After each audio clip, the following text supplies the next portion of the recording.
Бұл бейнеде Меганет компаниясының GP1706 4G фирмалық терминалын қалай орнатуға және баптауға болатынын көрсетеміз.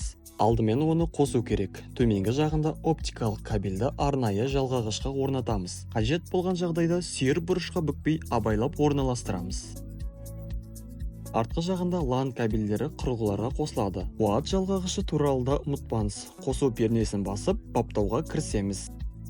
Компьютерге қосылған LAN кабелі арқылы немесе Wi-Fi арқылы тіпті телефоннан да баптауға болады. Қосылу және кіру туралы барлық ақпарат терминалдың артқы жағында орналасқан. Әдепкі қалпы бойынша Wi-Fi құпия сөзі бас әріппен meganet.kz. Әрі қарай браузердегі қосылған құрылғыдан админ панеліне кіреміз. 192.168.123.1 мекен-жайын және жапсырмадан логин мен құпия сөзді енгіземіз. Net желі қосымша бетіне өтеміз. Төменгі жағында Meganetте берілген интернет қосылымның логині мен құпия сөзін көрсетеміз.